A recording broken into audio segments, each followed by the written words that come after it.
Good day everyone. I am Giancarlo Esguerra from BSc 37. In this video, I will explain the 5 schools of penology and how they differ in their views on why people commit crimes and what punishments should be applied. The first is the classical school of penology. This school believes that people commit crimes because of their own free will and rational choice. In other words, individuals know what they are doing and decide whether to follow or break the law. Because of this belief, punishment should be certain, swift, and proportional to the crime. The goal is to deter people by making the consequences clear and unavoidable. Second, we have the neoclassical school.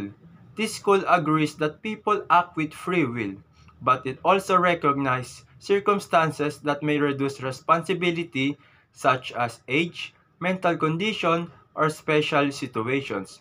For example, children and persons with mental illness cannot be judged in the same way as fully rational adults. Punishment, therefore, should be fair but also flexible, taking into account the offender's condition. And third is the positivist school of penology. Unlike the classical view, positivists believe that crime is not simply a matter of free choice. Instead, crime can be caused by biological, psychological, or social factors beyond a person's control. For example, poverty, mental illness, or even inherited traits may influence criminal behavior. In this school, punishment is not just about deterrence but more about treatment, rehabilitation, and correcting the causes of crime. Fourth, the neo-positivist school. It builds upon the positivist ideas. It accepts the external and internal factors affect behavior, but it also emphasizes the importance of social defense. That means society must be protected from those who pose a danger, and punishment should be individualized. In other words, the treatment or penalty should depend on the specific offender, not just the offense committed. Finally, the eclectic or modern school of penology. This school combines ideas from both classical and positivist school. It recognizes free will but also accepts that social and psychological factors can influence crime. Because of this, it supports a balanced approach.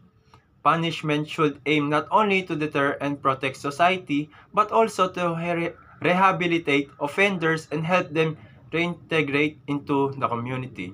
So, in summary, the classical school focuses on free will and deterrence. The neoclassical school considers mitigating factors. The positivist school looks at causes beyond free will. The neo-positivist school emphasizes social defense and individualized treatment, and the modern school combines all these ideas for a balanced approach. These 5 schools shows us how theories of crime and punishment have evolved, from strict retribution to understanding human conditions to modern rehabilitations and reintegration. Thank you for listening.